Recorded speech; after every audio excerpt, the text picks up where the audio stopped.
ಸುಖಕರವಾಗಿ ಸಾಗಿಸಲು ತರಂತೆ ಅಂತೇಳಿ ಅವರ ಕುಟುಂಬದವರಿಗೆ ಅವರಿಗೆ ದೇವರು ಆಯಸ್ಸು ಆರೋಗ್ಯವನ್ನು ತರಂತೆ ಅಂತೇಳಿ ನಾನು ಪ್ರಾರ್ಥಿಸಿ ಇನ್ನು ಮಾತಾಡೋ ಬಹಳ ಜನ ಇದ್ದಾರೆ. ಇವತ್ತು ಶನಿವಾರ ಆಗಿದ್ದರಿಂದ ಎಲ್ಲ ಶಾಲೆ ಮುಗಿಸಿ ಶಿಕ್ಷಕರು ಇಲ್ಲಿ ಹೊರಡಿದ್ದೀರಾ, ಊಟದ ಸಮಯವೂ ಸಹ ಆಗುತ್ತೆ. ಹಾಗಾಗಿ ನಾನು ಹೆಚ್ಚಿಗೆ ಮಾತಾಡೋದಿಲ್ಲ. ಆದರೂ ನಾಲ್ಕರಲ್ಲಿ ಕೆಲಸಕ್ಕೆ ಸೇರಿದಾಗ ಪ್ರೊಫೆಷನಲ್ ಹೈಸ್ಕೂಲು ನೆಟ್ಟಮಾಗಿ ಮುಖೋಪಾಧ್ಯಾಯನಾಗಿ ನಾನು ಸೂರ್ಯ ತಾಲೂಕು ಕೆಲಸಕ್ಕೆ ಸೇರಿದೆ. ಅನಂತರ ನಾನು ಏಯುವಾಗಿ 91ಕ್ಕೆ ಕೆಲಸ ಬಗ್ಗೆ 90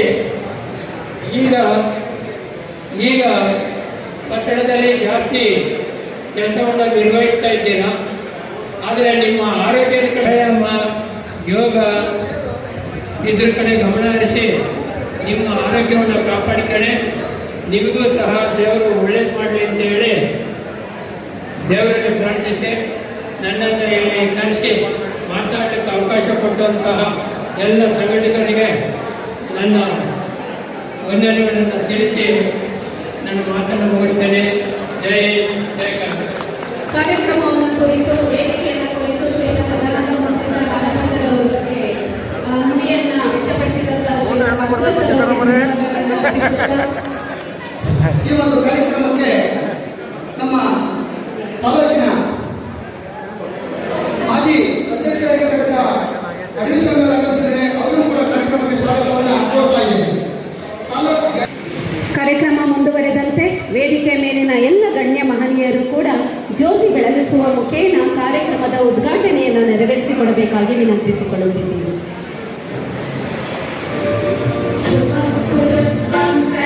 ಜ್ಞಾನವೆಂಬುದು ಬೆಳಕನ್ನು ಪ್ರತಿಯೊಬ್ಬರ ಬದುಕಿನ ನನ್ನ ಜೊತೆ ಸುದೀರ್ಘವಾಗಿ ಒಡನಾಟವನ್ನು ಇಟ್ಕೊಂಡು ಸೇವಾ ನಿವೃತ್ತಿಯನ್ನು ಹೊಂದಿರುವಂತಹ ಸದಾನಂದ ಮೂರ್ತಿಯವರೇ ಮತ್ತು ಮತ್ತೋರ್ವ ನನ್ನ ಕೆಲಸ ಸಿಗೋದಕ್ಕಿಂತ ಮುಂಚೆಯಿಂದ ಸ್ನೇಹಿತ ಆತನೂ ಸಹ ವಯೋನಿವೃತ್ತಿಯನ್ನು ಹೊಂದಿರುವಂಥ ಶ್ರೀಯುತ ಹಾಲಪ್ಪನವರೇ, ವೇದಿಕೆ ಮೇಲೆ ಆಸೀನರಾಗಿರುವಂಥ ನನ್ನ ಗುರುಗಳಾದಂತಹ ಕಬಿನೇಗೌಡ ರಿಟೈರ್ಡ್ DDP ಸರ್ ಇದ್ದಾರೆ, ನಮ್ಮ ಗ್ಯಾರಂಟಿ ಸಮಿತಿ ಅಧ್ಯಕ್ಷರಿದ್ದಾರೆ, ಚಂದ್ರಣ್ಣ ಚಂದ್ರಶೇಖರ್ ಸರ್ ಇದ್ದಾರೆ, ಎಲ್ಲ ವೇದಿಕೆ ಮೇಲೆ ಆಸೀನರಾಗಿರುವಂಥ ಎಲ್ಲ ಗಣ್ಯರೇ ಮತ್ತು ವೇದಿಕೆ ಮುಂಭಾಗವಾಗಿ ಆಗಮಿಸಿರುವಂಥ ಎಲ್ಲ ಹಿರಿಯರೇ ಮತ್ತು ನನ್ನ ನೆಚ್ಚಿನ ಶಿಕ್ಷಕ ಬಂಧುಗಳು, ಇವತ್ತು ಶಿಕ್ಷಕ ವೃತ್ತಿ ಅನ್ನೋದು ಅತ್ಯಂತ ಪವಿತ್ರವಾದಂತಹ ವೃತ್ತಿ.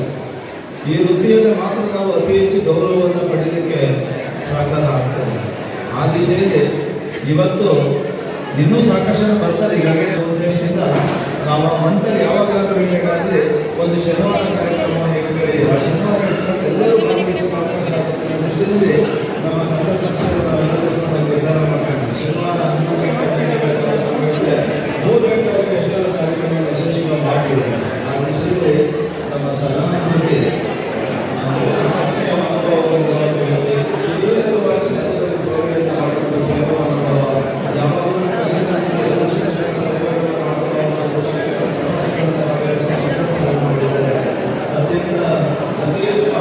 ನಿವೃತ್ತಿ ಹೊಂದಿದಂಥ ಈ ಸಂದರ್ಭದಲ್ಲಿ ಅವರೆಲ್ಲ ಅವರ ಸ್ನೇಹಿತರನ್ನ ಶಿಕ್ಷಕರ ಕ್ಷೇತ್ರದಲ್ಲಿ ಕೆಲಸ ಮಾಡುವಂಥವ್ರು ನಾವು ಬಂಧುಗಳನ್ನ ಒಂದು ಕಾರ್ಯಕ್ರಮ ಮಾಡಬೇಕು ಅನ್ನೋಂಥ ಆಲೋಚನೆ ಬಂದಿದೆ.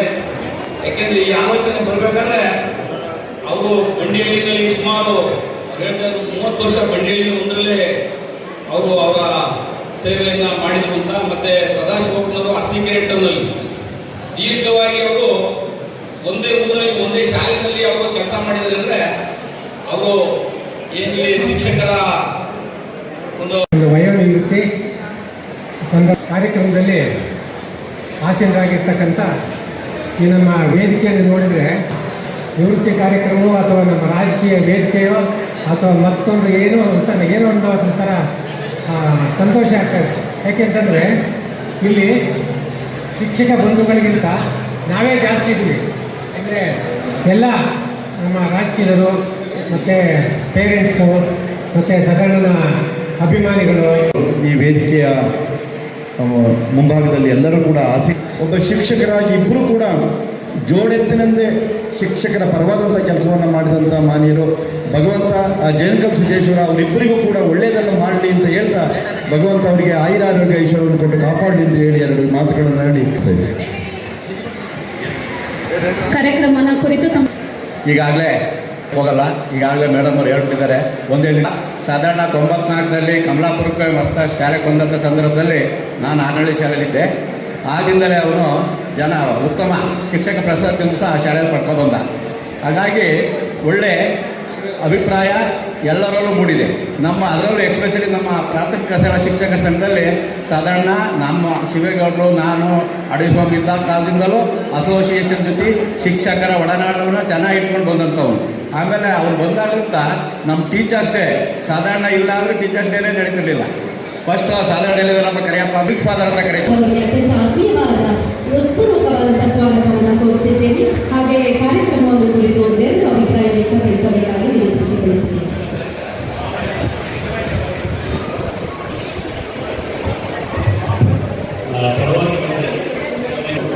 ಸಂತೋಷವನ್ನು ಕೂಡ ನಾವೆಲ್ಲರೂ ಕೂಡ ಭಾಗಿಯಾಗಿದ್ದೀರಿ. ಸಾರ್ವಜನಿಕರಿದ್ದಾರೆ, ಅವರು ಮುಂಭಾಗದಲ್ಲಿ ಕುಳಿತಿರ್ತಕ್ಕಂಥ ಸಾರ್ವಜನಿಕರಿದ್ದಾರೆ. ಸಾಧಾರಣ ಇಷ್ಟು ಜನ ನೋಡಿದ್ರೆ ಸಾಧಾರಣ ಎಷ್ಟು ಜನಾಂಗವಾಗಿ ಅಂತೇಳಿ ಗೊತ್ತಾಗ್ತಾ ಇದೆ. ಹೊರಗಡೆ ಬಂದಿದ್ದಾಗೆ ನೋಡಿದೆ ಎಷ್ಟು ದೊಡ್ಡ ಸಮಾವೇಶ ಮಾಡ್ತಿದ್ದಾರಲ್ಲ, ಇಷ್ಟೊಂದು ಜನ ಸೇರಿದ್ದಾರಲ್ಲ ಅಂತ ಹೇಳಿ. ಯಾಕಂದರೆ ಅವ್ರಿಗೆ ಪ್ರೀತಿಗೆ ಇಷ್ಟೊಂದು ಜನ ಸೇರಿದವರು. ಯಾಕಂದರೆ ಈಗ ನಾನು ಕೂಡ ಮನಸ್ಸು ಅನ್ಕೊಂಡವರಿಗೆ ಸಾಧಾರಣ ಸದಾ ಹಸನ್ಮುಖಿ, ಸದಾ ಆನಂದವಾಗಿರ್ತಕ್ಕಂಥವ್ರು, ಎಲ್ಲರೂ ಕೂಡ ತುಂಬ ಪ್ರೀತಿಯಿಂದ ಇರ್ತಕ್ಕಂಥವ್ರು. ಅದೇ ರೀತಿ ಅವರದೇ ಇರತಕ್ಕಂತಹ ಒಂದು ಸಂಘಟನಾ ಮನೋಭಾವ, ಎಲ್ಲರೂ ಕೂಡ ಪ್ರೀತಿ ವಿಶ್ವಾಸಕ್ಕೆ ತೆಗೆದುಕೊಂಡು ಹೋಗ್ತಕ್ಕಂತಹ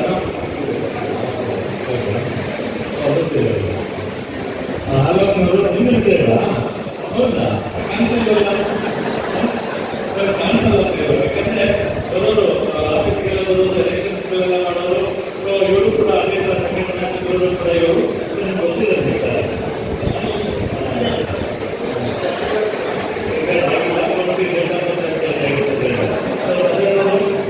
ಯಾವಾಗಲೂ ಕೂಡ ಒಟ್ಟಿಗೆ ಇರ್ತಕ್ಕಂಥದ್ದು ಯಾವುದೇ ರಾಷ್ಟ್ರೀಯ ಹಬ್ಬಗಳಾಗಿರ್ಬೋದು, ನಾಡ ಹಬ್ಬಗಳಾಗಿರ್ಬೋದು, ಯಾವುದೇ ಒಂದು ಮೆರವಣಿಗೆಗಳಾಗಿರ್ಬೋದು, ಎಲ್ಲರೂ ಕೂಡ ಮುಂದೆ ಇರ್ತಕ್ಕಂಥ ಒಂದು ಮನೋಭಾವವನ್ನು ಹೊಂದಿರುವಂಥವರು. ಇವರು ಸೇವೆ ಸದಾ ಇಲ್ಲಿ ಮತ್ತೆ ವಯಸ್ಸಿನ ಕೆಲಸ ವಹಿಸಿದ್ದೀವರಿಗೆ ಗೊತ್ತಿಲ್ಲ ರಿಟೈರ್ಡ್ ಆಗ್ತದೆ ಅಂತೇಳಿ ಅದು ಕೂಡ ನಿಮಗೆ ಜವಾಬ್ದಾರಿ ನಮಗೆ ಕೊಟ್ಟಿದ್ದೀವಿ. ಸೊ ಆಗಸ್ಟ್ 15 ಬಂದು ಎಲ್ಲರಿಗೂ ಕೂಡ ಈ ವಿಷಯವನ್ನು ನೋಡ್ಕೊಳ್ಳುವಂಥ ಕೆಲಸವನ್ನು ಕೂಡ ಮಾಡಿದ್ದೀವಿ. ಸೊ ನಿಮ್ಮ ಸೇವೆ ನಮ್ಮಲ್ಲಿ ಇರಲಿ ಅಂತ ಹೇಳ್ತಾ ಒಳ್ಳೆಯದಾಗಿ ಕೂಡ ಒಳ್ಳೆಯದಾಗಿ ನಾವು ಏನು ಯಾವ ಸಂಘಟನೆಗೆ ಕರೀತೀವಿ ಅದಕ್ಕೆಲ್ಲರೂ ಕೂಡ ಬಂದು ನಮ್ಮ ಸಹಕಾರಿಗಳು ಅಂತ ಕೇಳ್ಕೊಳ್ತೀನಿ. ಸೊ ಈಗ ನರ್ಸಿ ಮಾತಾಡೋದಕ್ಕೆ ಅವಕಾಶ ಕೊಡೋಂಥ ಎಲ್ಲರಿಗೂ ವಹಿಸಿ ನನ್ನ ಇರ್ತಕ್ಕಂಥ ನಮ್ಮ ಆಲಪ್ಪನವರೇ, ಈ ಸಾಧಾರಣ ನಮ್ಮ ಜೊತೆ ಹಿಂದೆ ಸಣ್ಣದಾಗಿ ಬೆಳಗ್ಗೆ ಬಂದು ಎತ್ತರಕ್ಕೆ ಬೆಳೆದ್ರೆ ನಮಗೆ ತುಂಬ ಸಂತೋಷ ಆಗ್ತದೆ. ಹಾಗೆಯೇ ಹಾಗೆಯೇ ನನ್ನ ಅವಧಿಯಲ್ಲಿ ಇಲಾಖೆಯಲ್ಲಿರ್ತಕ್ಕಂಥ ಎಲ್ಲ ಇಲಾಖೆಯ ಎಲ್ಲ ಹಂತದ ಅಧಿಕಾರಿಗಳು, ಹಾಗೆಯೇ ಕಾರ್ಯನಿರ್ವಹಣಾಧಿಕಾರಿಗಳು, ಆಮೇಲೆ ತಹಸೀಲ್ದಾರ್ ಇರ್ಬೋದು, ಹಾಗೆಯೇ ನಮ್ಮ ನಿರ್ವಾಹಕರು, ನಮ್ಮ ಕಚೇರಿಯ ಎಲ್ಲರೂ ಕೂಡ ನನಗೆ ಮಾಧ್ಯಮದವರು ಎಲ್ಲರೂ ಕೂಡ ಉತ್ತಮವಾದಂತಹ ಒಂದು ಗೌರವವನ್ನು ಕೊಟ್ಟಿದ್ದಾರೆ. ಹಾಗೆಯೇ ಇಷ್ಟೊಂದು ನಾನು ಗೌರವವನ್ನು ಪಡೆಯಲಿಕ್ಕೆ ಅವಕಾಶ ಮಾಡಿಕೊಟ್ಟಂತಹ ಎಲ್ಲರಿಗೂ ಒಂದಿಷ್ಟ ಹಾಗೆಯೇ ನಮ್ಮ ಸಂಘದ ಹಾಗೂ ಈ ಸಾರ್ವಜನಿಕ ಬಂದಿರತಕ್ಕಂಥ ಎಲ್ಲ ನನ್ನ ಶಿಕ್ಷಕ ಬಂಧುಗಳು, ಹಾಗೆಯೇ ನನ್ನ ಆತ್ಮೀಯ ಗೆಳೆಯರು, ಸಂಬಂಧಿಕರು, ಹಾಗೆ ಸ್ನೇಹಿತರು, ವಿದೇಶಿಗಳು ಎಲ್ಲರೂ ಸಹ ಒಂದು ನನ್ನ ಮತ್ತು ಸದನವರ ಕಾರ್ಯಕ್ಕೆ ಹೋಗ್ಬಿಟ್ಟು ನಮಗೆ ಒಂದು ಬೀಳ್ಕೊಡುಗೆ ಸಮಾರಂಭಕ್ಕೆ ಒಂದು ಸಿಹಿ ಊಟವನ್ನು ನಾವು ಮತ್ತು ಸದನವರು ಮಾಡಬೇಕು ಅಂತ ಅಂದ್ಕೊಂಡು ಇಡೀ ತಾಲೂಕಿನಾದ್ಯಂತ ಎಲ್ಲ ಶಿಕ್ಷಕರನ್ನ, ಸ್ನೇಹಿತರನ್ನ ಕರೆದು ಈ ಒಂದು ಔತಣ ಬಂದಿದ್ದೀರಾ. ಹಾಗೆ ನಮಗೆ ಶುಭ ಕೋರಿ ನಮಗೆಲ್ಲರೂ ಸಹ ಈ ಒಂದು ಬೇಗ ಆ ವೇದಿಕೆಯಲ್ಲಿ ತಮ್ಮ ಆಸನವನ್ನು ಸ್ವೀಕರಿಸಬೇಕಾಗಿ ವಿನಂತಿಸಿಕೊಳ್ಳುತ್ತಿದ್ದೇವೆ. ಹೋದರೆ ಒಳ್ಳೆಯದು. ದಶಕಗಳಿಗಿಂತಲೂ ಹೆಚ್ಚು ಅವಧಿಯನ್ನು ಸುಮಾರು ಮೂಡಿಸಿರುತ್ತಾರೆ. ಇವರು ತಮ್ಮ ಸಂಗಾತಿಯಾಗಿ ಶ್ರೀಮತಿ ಭಾರತಿ ಎಸ್ ಅವರನ್ನು ಆಯ್ಕೆ ಮಾಡಿಕೊಂಡಿದ್ದು, ಇವರು ಪ್ರಸ್ತುತ ಬಾಯ್ಸ್ ಜೂನಿಯರ್ ಕಾಲೇಜಿನಲ್ಲಿ ಸರ್ಕಾರಿ ಶಾಲೆಗಳು ನೀವೆಲ್ಲ ನೋಡಿ, ಸರ್ಕಾರಿ ಶಾಲೆಗಳಿಗೆ 625 ಅಂಗಗಳು ಪಡೆದಿರೋದ್ರಿಂದ ಅದಕ್ಕೆ ಮೇಡಿ ಅಂದರೆ ದಿವಸ ಮೇಲ್ಪಟ್ಟ ಅಧಿಕಾರಿಗಳು ಕೂಡ ಅಷ್ಟು ಅಂಕಗಳನ್ನು ಪಡೆದಿದ್ದೇವೆ. ಇವತ್ತು ಅಶಿಕ್ಷಿತ ತಾಲೂಕಲ್ಲಿ ಶಿಕ್ಷಣಕ್ಕೆ, ಆರೋಗ್ಯಕ್ಕೆ ಮತ್ತು ಅಭಿವೃದ್ಧಿಗೆ ಒತ್ತು ಕೊಟ್ಟಿದ್ದಾರೆ. ಆದ್ದರಿಂದ ಅಶಿಕ್ಷಿತ ತಾಲೂಕಿನ ನೂತನ ಸಚಿವರಾದ ಶಿವಲಿಂಗೇಗೌಡರು ಇವತ್ತು ತಾಲೂಕಿಗೆ ಬಂದಾಗ ಮಕ್ಕಳಿಗೆ ಬಹಳ ತೊಂದರೆ ಇತ್ತು. ಇವತ್ತು ಬಡವರು ಮಕ್ಕಳು ಓದಬೇಕು ಅಂದರೆ ಅದೆಷ್ಟೋ ಕಷ್ಟಗಳು ಅದೇ ರೀತಿ ಅವರು ಪುನರಾಲೋಚನೆ ಮಾಡಿ ಇವತ್ತು ಮುರಾರ್ಜಿ ಶಾಲೆಗಳನ್ನ ತೆರೆದು ಅದೇ ರೀತಿ ವಿಕಲಾಂಗರ ವಸತಿ ಶಾಲೆಗಳನ್ನ ತೆರೆದು ಅರಸೀಕೆರೆ ತಾಲೂಕಲ್ಲಿ ಮೂಲೆಗಳು ಸಹ ಇವತ್ತು 7,000 to 8,000 ಜನ ಮಕ್ಕಳು ಓದ್ತಾ ಇರಬೇಕು. ಅದೇ ರೀತಿ ಇವತ್ತು ಅದರ ಜೊತೆಯಲ್ಲಿ ಮುಂದುವರೆದ ಶಿಕ್ಷಣ ಮಾಡೋದ್ರಿಂದ ಇವತ್ತು ಪ್ರಾಥಮಿಕ BEd ಕಾಲೇಜ್ ಇರ್ಬೋದು, KPS ಶಾಲೆಯನ್ನು ಸಹ ಅರಸೀಕೆರೆ ತಾಲೂಕಿಗೆ ಹೇಗೆ ಬಂದಿರ್ಬೋದು KPS ಶಾಲೆ. ಯಾಕೆಂದರೆ ಇದೆಲ್ಲ ಅವಶ್ಯಕತೆ ಇದೆ. ಇವತ್ತು ಸರ್ಕಾರಿ ಶಾಲೆ ಇಂಗ್ಲೀಷ್ ಇಲ್ಲ, ಕನ್ನಡದಲ್ಲಿ ಓದಬೇಕು ನಮ್ಮ ಮಕ್ಕಳು ಅಂತ ಎಷ್ಟೋ ಜನ ರೈತರು ಏನು ಹೋಗಿದ್ದಾರೆ ಅಂದರೆ ಮಕ್ಕಳು ಸ್ವಲ್ಪ ಹೋಗಿರ್ತಾರೆ. ಇವ್ರಿಗೂ ಸಮಯ ಪಾಸಾಗಬೇಕು. ಅಲ್ಲಿ ಕುಟುಂಬ ಸಮಸ್ಯೆಗೆ ಸ್ಪಂದಿಸಬೇಕು ಅಂತೇಳಿ ಏನಾದರೂ ಇದ್ದರೆ ಬಹುಶಃ ಸಾಧಾರಣ ಒಂದು ಮಾದರಿ ನಾವಾದರೂ ಕೂಡ ಅವ್ರನ್ನ ಅನುಸರಿಸಲಿಕ್ಕೆ ಪ್ರಾಮಾಣಿಕ ಪ್ರಯತ್ನ ಮಾಡ್ತೇವೆ. ಸಾಧಾರಣ ನನಗೆ ವೈಯಕ್ತಿಕವಾಗಿ ನನಗೆ ಅತ್ಯಂತ ಆತ್ಮೀಯ, ನನಗೆ ಮಸೂದರು ಭಾಳ ಇಷ್ಟ. ಮಸೂರು ಎಲ್ಲಕ್ಕೂ ಹಾಕೈತೀವಿ, ಚಿತ್ರಾನ್ನೂ ಅನ್ನ ಸಾಂಬಾರಿವೆ ಎಲ್ಲಕ್ಕೂ ನನಗೆಲ್ಲ ತುಂಬ ಮಾಡಿ ಸಾಧಾರಣ ಜೊತೆ ಇರಬೇಕು ಅಂತ ಬಹಳ. ಯಾಕೆಂತ ಹೇಳಿದ್ರೆ ಅವನು ಸಾಧಾರಣ ಅವರು ಅಂತಲ್ಲ, ಯಾವ ಎಷ್ಟೇ ಟೈಮಲ್ಲಿ ಎಷ್ಟೊತ್ತಲ್ಲಿ ಅದು ಯಾವುದೇ ಕೆಲಸ ಆಗಿರಲಿ ಖಂಡಿತ ಅವರು ಬಂದು ಅಲ್ಲಿ ನಿಂತು ಕೆಲಸ ಮಾಡ್ಕೊಳ್ತಕ್ಕಂಥ ಒಂದು ಸೌಲಭ್ಯ ಅಂಥ ವ್ಯಕ್ತಿಗಳು ಸಿಗೋದು ಭಾಳ ಕಷ್ಟ. ಹಾಗಾಗಿ ಇವತ್ತು ಬಹುಶಃ ಇಷ್ಟೊಂದು ಜನ ಸಿಗಲಿಲ್ಲಂದರೆ ಅವ್ರ ವ್ಯಕ್ತಿತ್ವ, ಅವ್ರ ಎಡ್ಬಂದು ಆಗಿ ಅವರ ಶ್ರಮ. ನಾನು ಸಾಧಾರಣ ಹೇಳ್ತಿದ್ದೆ, ಸಾಧಾರಣ ನೀನು ಹೆಂಗೆ ಜನನೆಲ್ಲ ಸಂಭಾಳಿಸ್ತೇವೆ, ಇಷ್ಟೊಂದು ಜನ 8 ಜನ ಹೇಳ್ತೀಯ, ಯಾರು ಬಿಡುತ್ತೆ, ಏನು ಕತೆ, ಹೆಂಗೆ ಮಾಡ್ತೀವಿ ಕಾರ್ಯಕ್ರಮ ಅಂತ ಅಷ್ಟು ಜನ ಸಂಪಾದನೆ ಮಾಡಿ ಸಾಧಾರಣ. ಹಾಗಾಗಿ ಅವ್ರ ಮನೆಯವರು ಅವ್ರ ಮಾದೇವ ನೆನೆಸ್ಕೆ ಬಂದೆ. ಬಿಳಿ ಕೂದಲು ಇಲ್ಲದೆ ಗಡ್ಡ ಮೀಸೆ ಇದು ಅಂದರೆ ಹಾಲಪ್ಪ, ಯಾಕೆ ಬೆಳಗಾಗೇ ಇಲ್ಲ ಹಾಲಪ್ಪನವರು ಅವ್ರ ಅಪ್ಪ ಜೊತೆ. ಆಮೇಲೆ ಆರ್ಡರ್ ಹೆಂಗೆ ಮಾಡ್ತಾರೆ ನೋಡ್ಬೇಕು. ಎಲ್ಲರೂ